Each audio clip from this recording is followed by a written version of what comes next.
I was sitting at my small kitchen table, wrapping the few gifts I could afford, when my phone buzzed.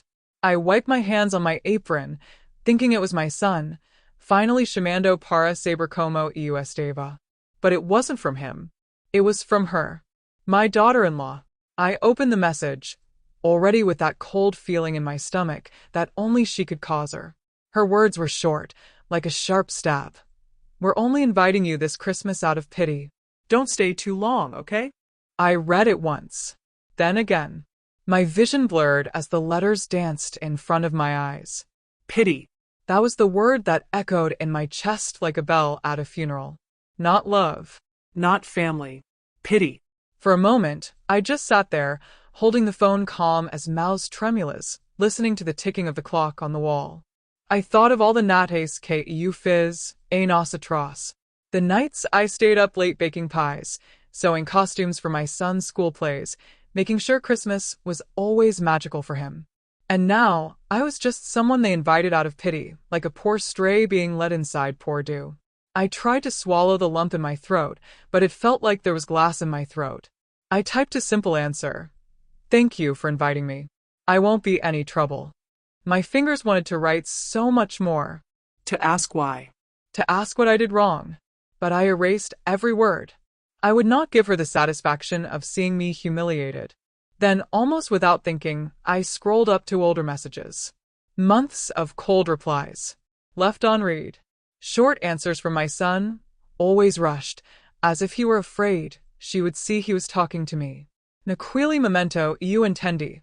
I wasn't losing my son today. I had been losing him little by little for years. This message was just the first time alguém teve coragem de colocar em palavras. I put the phone down, stood up devagar, and went to the mirror hanging in the hallway. Uma senhora de cabelos brancos me olhou volta. Tired eyes, strong hands, a back slightly curved from tanta luta. Pena de que, I whispered. I survived things my daughter-in-law nem imagina. Yet she thought I was someone to be tolerated, not honored. E foi ali, na frente daquele espelho, que eu decidi, I would go to that Christmas. But I would not go as a woman begging for place. I would go as the woman who built that family from zero. Before I could even process the message, meu telephone vibrated de novo. This time, it was a voice note from my son. My heart pulou, thinking maybe he would defend me, tell me it was all a misunderstanding. With my hands shaking, I pressed play, and castando o celular no ouvido como esse fossem segredo. His voice sounded tired, low, and careful. Mom, I know she texted you. Just don't make it a big deal, okay? She's stressed. It's just one night. Please don't start anything. There was no sorry. There was no she was wrong. There was only one request, that I remain silent. That I accepted the humiliation so the night could run smoothly for everyone else. I felt something inside me break in a different way. Her message was an aggression. But his silence, his compliance, that hurt much more. I remembered when he was little, coming home crying because a boy had laughed at the simple clothes he was wearing. I had held his face and said, "No one has the right to belittle you, my son." Now he was the one asking me to accept being belittled to keep the peace. I sat down again, like someone had just taken all the strength from my legs. I could almost hear my late husband's voice echoing in my memory. He's our son, but one day he'll have to choose what's right, not what's easy. I always thought that when that day came, he would side with the truth. But at that moment, he was on the side of comfort. He sent another message. Just come, enjoy the food, stay a couple of hours, and then go home. Please, Mom. For me. For him. Always for him. My whole life had been for him. Every sacrifice, every sleepless night, every overdue school bill, everything. And now, the reward was being tolerated out of pity. I closed my eyes and took a deep breath, letting the tears fall for the first time. I didn't cry because of Christmas. I cried because I saw, with painful clarity, that my son was afraid of her. Not fear like terror, but that cold fear of losing peace at home. He was willing to sacrifice his own mother's dignity to avoid stirring up the hornet's nest of marriage. After crying silently, I wiped my face with the back of my hand. "It's okay, my son," I said softly, even without typing it. "I will. But I won't go out of pity. And one day you'll have to look at me and see who I really am." On Christmas Day, I carefully chose my dress. Not expensive, I've never been one for luxury, but neat, clean, and with a little perfume I saved for special occasions.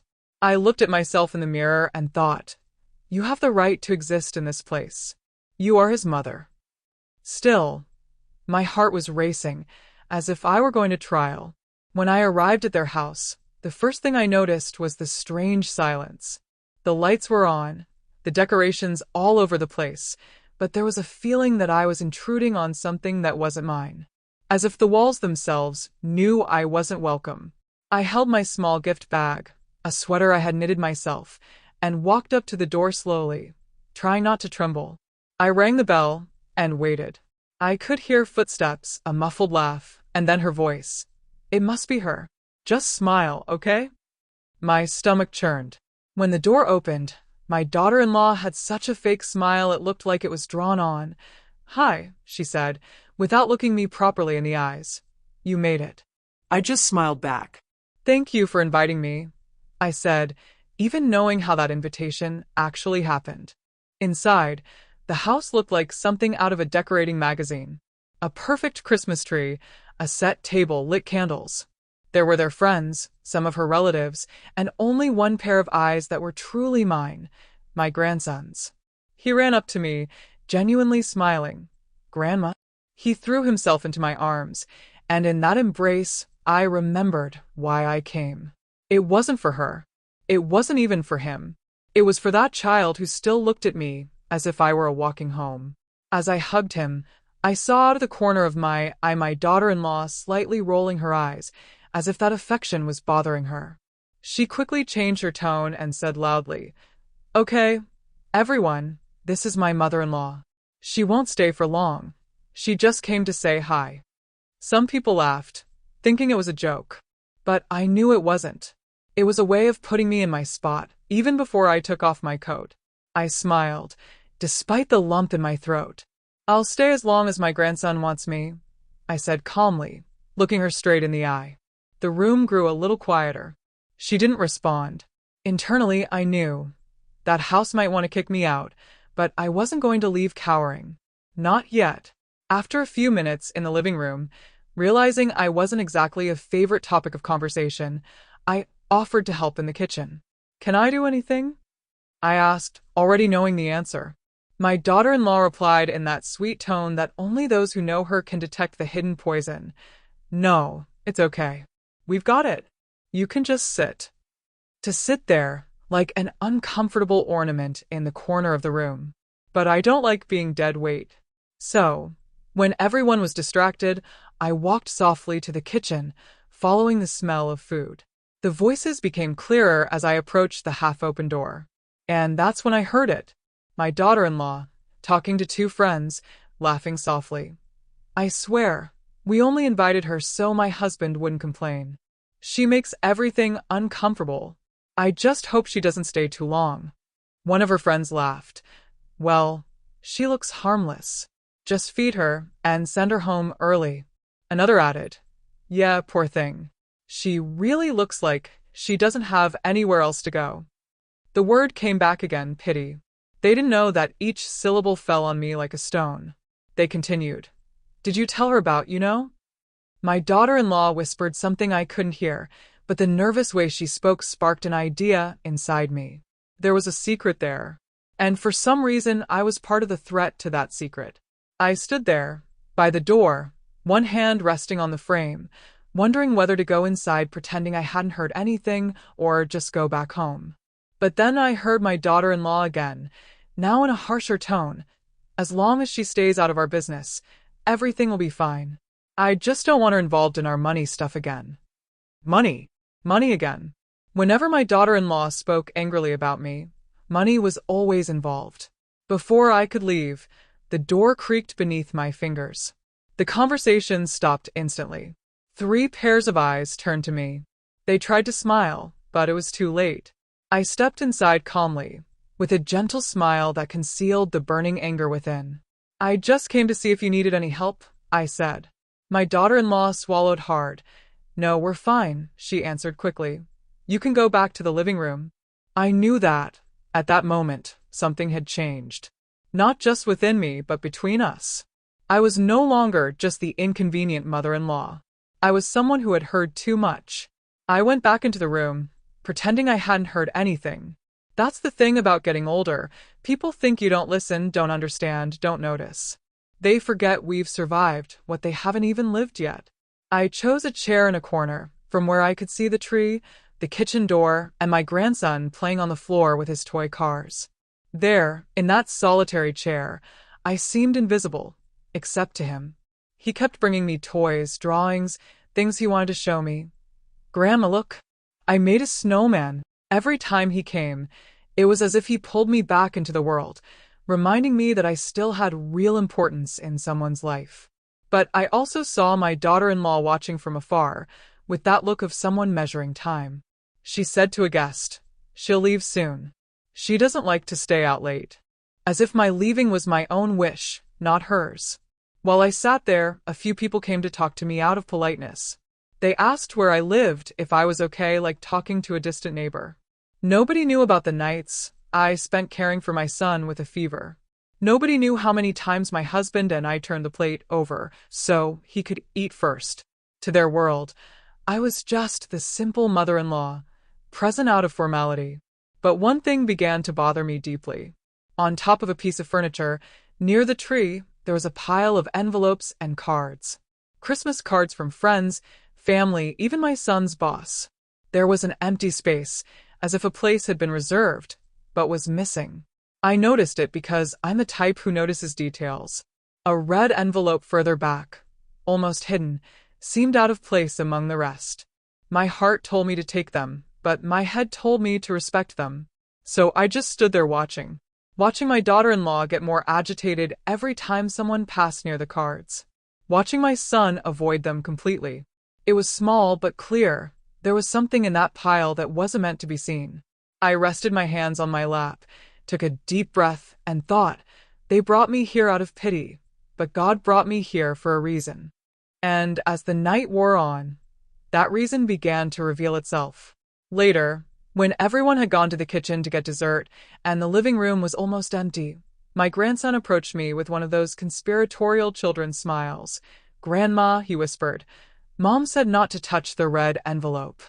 He discreetly pointed to the stack of cards. "She told Daddy not to look at it either." My heart raced slightly. Children don't invent this kind of detail with such precision. I looked at the red envelope, slightly crumpled, almost hidden behind the others. There was a name written on the front, in black pen. I narrowed my eyes. It wasn't my name. It wasn't my son's name. It was a man's name I didn't know. Even so, something inside me told me that that envelope was the tip of a much longer thread. Before I could think twice, my grandson, in pure innocence, ran to the furniture, grabbed the envelope, and brought it to me. "Here, Grandma. You read it. You're not scared like Daddy." My heart leaped into my throat. "Sweetheart, we shouldn't touch what isn't ours," I whispered. But the envelope was already in my hands. And at that exact moment, I heard my daughter-in-law's laughter coming from the hallway, drawing closer. I had a choice. Put the envelope back and pretend nothing happened, or hold on tight and accept the consequences. I remembered what I'd heard in the kitchen. I just don't want her involved in our money stuff again. Money again. Always money. Always shrouded in secrecy when it came to her. When my daughter-in-law entered the room, she saw the envelope in my hands and turned white. Her smile vanished, as if someone had erased it with a snap of their fingers. "What are you doing with that?" She blurted out, almost breathless. The room, which had previously been full of noise, fell into an eerie silence. Some people looked at us, expecting a gratuitous display of family drama. I looked at her calmly, though my hands trembled slightly. "Your son gave it to me," I said. "He said you told his father not to read it." That worried me. My son appeared in the kitchen doorway, seeing the scene, with confusion and fear mixed on his face. "What's going on?" he asked. My daughter-in-law took a step forward, trying to grab the envelope by force. It's nothing. Just trash. Give it back. But her voice failed. And I knew, with the certainty only a mother has, that nothing was exactly what I needed to see. For the first time that night, I didn't feel invited out of pity. I felt like a key she was afraid would fit in the wrong lock. When the tension in the room was thick enough to slice with a knife, the doorbell suddenly rang. Not once, but twice. Urgent and heavy. Como alguien que no veo para desejar feliz Natal. My daughter-in-law froze, her hand still reaching for the envelope like it was a bomb pressed to explode. My son looked at her, then at me, then toward the door, clearly confused. Something was wrong, and everyone sent you isso ao mesmo tempo. I held the envelope closer to my chest, sensing instinctivamente que aquel toque de campagna estava ligado ao nome escrito nele. My son walked to the door, his steps hesitant. When he opened it, a man stood there. Not a guest, not a neighbor, not alguien com espíritu natalino. He was nervous, glancing over his shoulder, breathing rapido. I need to speak with your wife, he said, without greeting, without smile. Now. My daughter-in-law's face lost all core. She didn't even pretend. She whispered, not here. But the man had already taken a step inside, as if it were too late to turn back. I watched quietly from my corner, holding the envelope, and something inside me told me that whatever was happening, I shouldn't look away this time. My son stepped between the stranger and his wife. What's going on? He demanded. The man didn't even look at him. She knows exactly why I'm here. My daughter-in-law's hands began trembling, the same hands that hours before had held a glass of wine with all the arrogance in the world. She walked toward the man, whispering furiosamente, trying to push him back outside. He refused. You promised me, he said it loud enough for everyone to hear. You promised the money would be here today. The whole room fell silent. Christmas lights twinkled behind him, ironically beautiful against the ugliness of that moment. My son blinked several times, as if he needed to make sure he wasn't imagining things. I watched her panic, and a thought crossed my mind. That envelope wasn't just a piece of paper. It was evidence. It was the missing piece. And she knew it. The stranger suddenly noticed me holding the envelope and said, Is that it? Did she finally give it to you? He stepped closer, but my son blocked his path. Everyone could see now, this wasn't about a misunderstanding. It was about a secret. A dangerous one. My daughter-in-law snapped. Mom, give it back. Now. She didn't call me by my name. She didn't call me Grandma. She didn't even hide, oh desespero. That told me everything I needed to know. Whatever she was hiding, eu estava segurando a última coisa que ela queria que o marido visse. The more she tried to act normal, the more evident her despair became. Christmas music still played softly in the background, but the atmosphere changed completely. People stepped back, pretending to look at decorations, feigning not to hear, but hearing everything. My daughter-in-law's voice faltered. It's a misunderstanding. He's confused. He just wants attention. But the man laughed, riso amargo. Yeah. I want attention. The attention of the money you owe me. My son looked at his wife, his expression blank, as if his brain had temporarily abandoned him. It's painful to watch the exact moment a son realizes that the woman he loves may not be who he thought she was. He turned to her slowly. What money is he talking about? She didn't answer. Instead, she looked at me, as if it were all my fault. Give me the envelope. Her voice was no longer steady. It was the voice of someone pressed a entrar m collapso.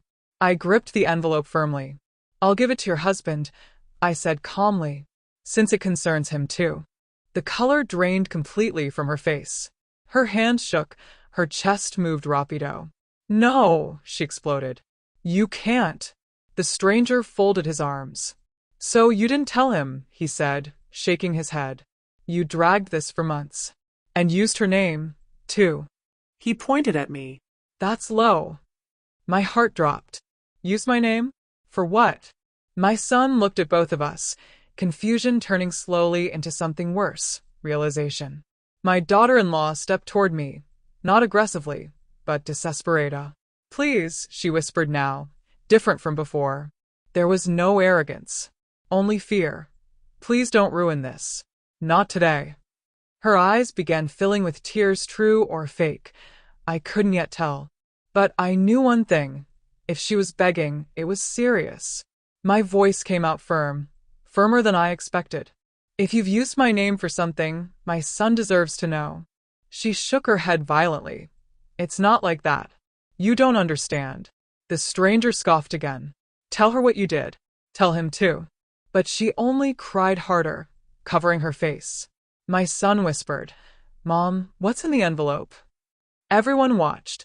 I took a deep breath. Something she didn't want us to see. Suddenly, she screamed, a scream of pure panic, and lunged toward me. My son grabbed her arm before she reached me, and for the first time that night, "You six nos alhas deli uma fesca da algo que neo via haenos. Protokeo." I remained seated, staring at my plate.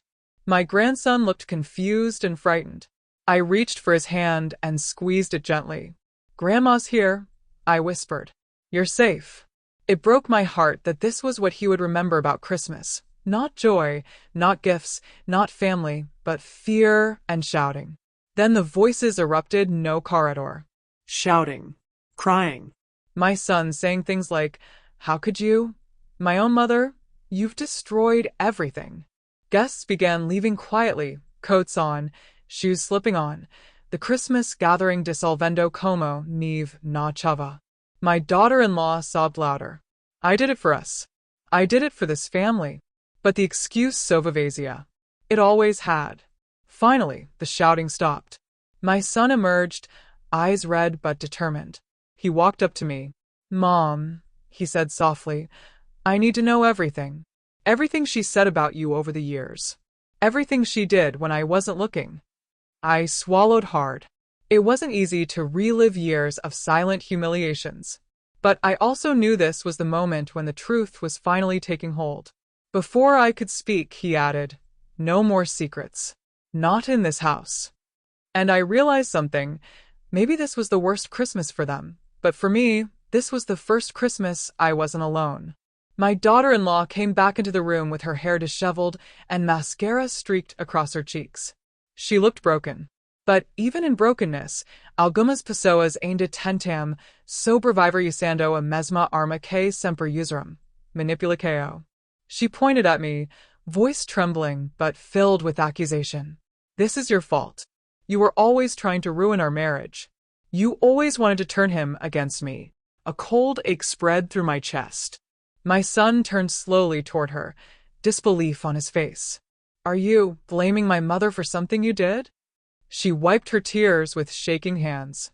"She poisoned you against me. She's been doing it for years." I shook my head in silence. I didn't need to defend myself. The truth stood louder than any argument. My son's jaw tightened. "The only person who poisoned anything here was you." She tried again, desperate. "She found the envelope. She opened it. She had no right." My son took a step toward her. "She opened it because our son gave it to her. And because you hid it. And because you used her name to commit a crime." His voice rose at the last word. Crime. She flinched like the word had slapped her. "I was desperate," she whispered. "I needed help. I didn't know what else to do." My son asked, "Why didn't you come to me?" Her answer was almost inaudible. "Because you would have said no." His expression changed, slowly, painfully, as he understood. "So you stole my mother's name instead." She tried to stand up as if she were going to approach me. "Please tell him I'm not a bad person," she begged. "Tell him I didn't mean to hurt you." I looked into her eyes. Fear. Not remorse. Fear of consequences. Not regret for the damage she caused. Calmly, I said, "I won't lie for you." Her face crumpled like a paper collapsing under rain. My son finally exhaled, a long, heavy exhale from someone who had held their breath for years without realizing it. "You've blamed my mother for everything. You made me believe she was cold. You made me believe she didn't care. And all this time, you were the one hiding things. She whispered. Please? I love you, he shook his head. Love doesn't do this. For the first time that night, I saw clearly that my stepson had lost not only control, but the internal war she had been waging for years. After the shouting subsided, my son walked back down the hallway toward the office. His face was pale, but his steps firm, determined. He turned to me and said, Mom, I need to check something. I followed him quietly, like a shadow, while my daughter-in-law stayed collapsed near the dining table, trembling, whispering things no one may conseguia and tender.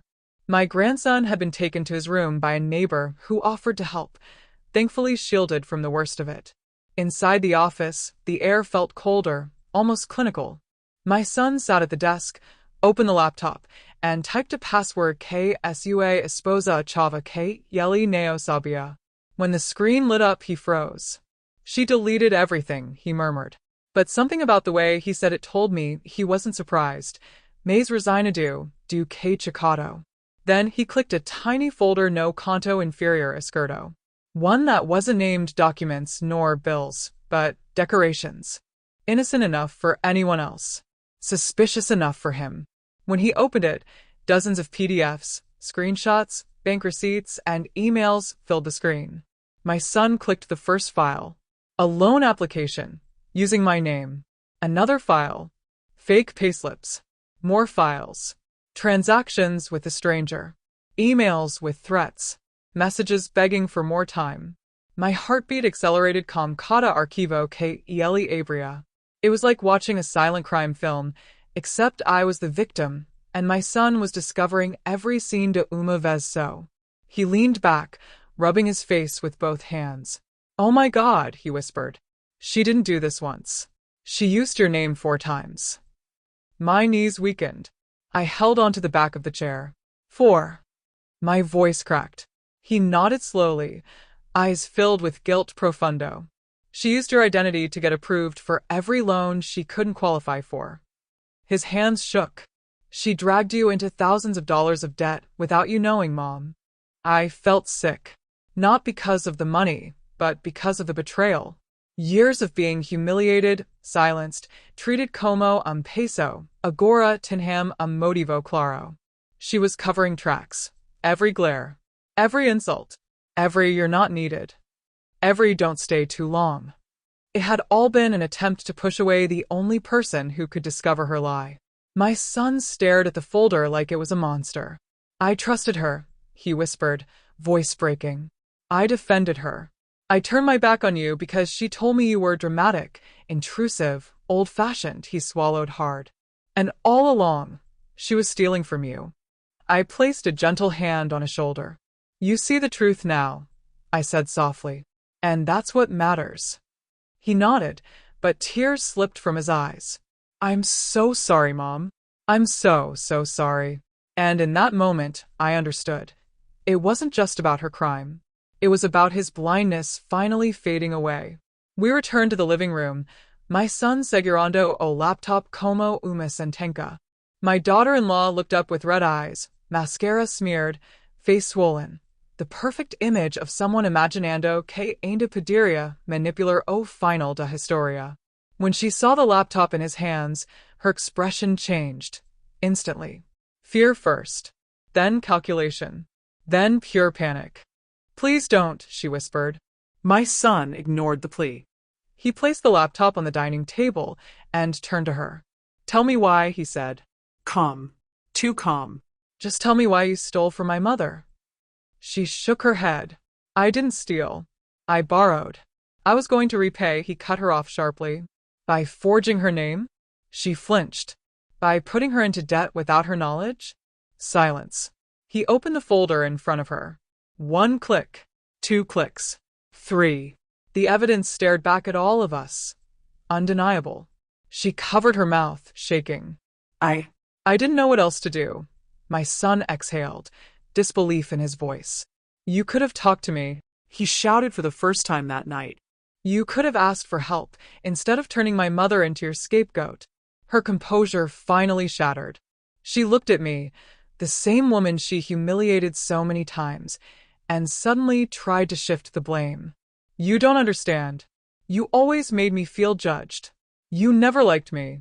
I raised an eyebrow, calm and steady. I never judged you. I never treated you with anything less than respect. But your guilt made you see enemies where there were none. She opened her mouth, closed it, opened again, like someone drowning in their own lies. My son continued. How long? She whispered. 2 years, he froze. 2 years. She nodded, crying harder. Every time she tried to visit, every time she asked questions, every time she tried to help, I panicked. I thought she'd find out. And there it was.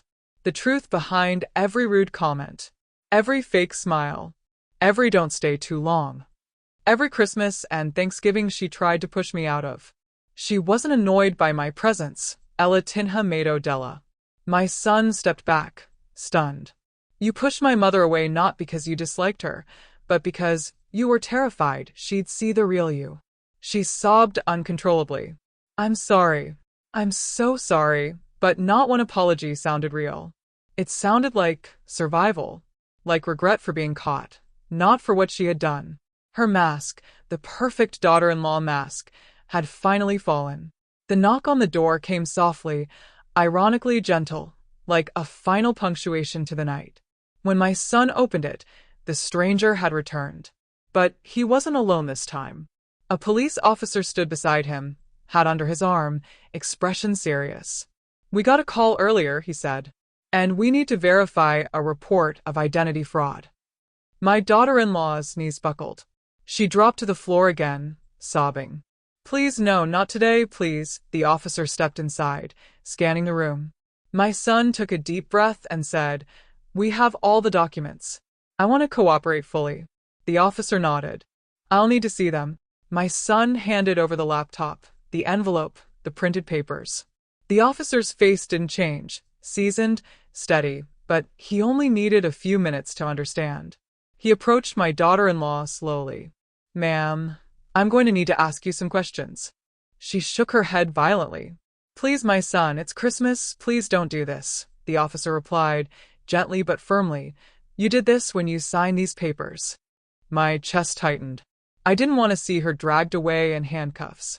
I didn't want to see my grandson lose his mother, even temporarily. But I also knew this truth. Mercy sem responsabilidade a penis alimentum monstros. My son stepped forward. Officer, please can we handle this civilly? I just want the debt removed from my mother's name. The officer looked at me. Is that what you want, ma'am? I nodded slowly. I want my name cleared. I want my peace back. He exhaled. Then we'll proceed with identity verification. She will need to come in for questioning later, but she is not under arrest at this moment.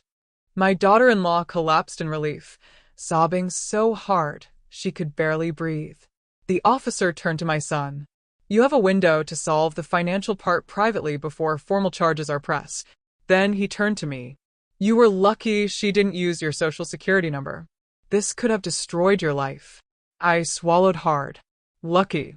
Yes, lucky that tonight the truth had arrived wrapped como un present in natal and Esperado. When the officer left, the house felt hollow. My daughter-in-law crawled toward me, desperate, holding my skirt like a child. Please forgive me, please don't hate me. I looked into her swollen, tear-drenched eyes and said calmly, I don't hate you, but I will never trust you again. By the time the house finally quieted down, it was nearly midnight. Christmas lights still blinked softly, but they no longer looked festive.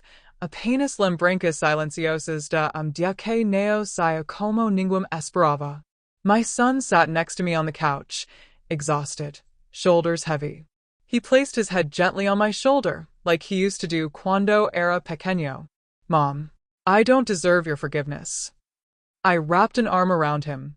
You were blinded by love. That's not a crime. He shook his head. But I hurt you. For years. I let her treat you like nothing. I held his hand. But you see it now. That's all a mother ever wants. He cried silently, tears that had been waiting too long to fall. My daughter-in-law stayed quiet in the corner, hugging her knees, unable to look at anyone. She wasn't the powerful woman who mocked me, who excluded me, who called me simple. She was small now. Fragile. A stranger. And strangely, seeing her like that didn't bring me pleasure, only closure. As I stood to leave, my son followed me to the door. "Mom, please, you don't have to go home alone tonight." I smiled softly. "I'm not going home alone. I'm going home and pause pela primera vez años." He hugged me, long and tight. "I promise you, I'll fix everything." I nodded. "I know." When I stepped outside, the cold air touched my face, and I felt something I hadn't felt in a long time: dignity. Freedom. The weight of years of humiliation finally lifted. They invited me out of pity. But I left with my head high, with truth on my side, and with my son's heart back in the right place. Walking back to my car, I whispered to myself, this Christmas, I wasn't the one who should have been pitted. And for the first time in many years, I felt like I had finally taken my place back, not because they gave it to me, but because I reclaimed it. Please subscribe to the channel. Thank you.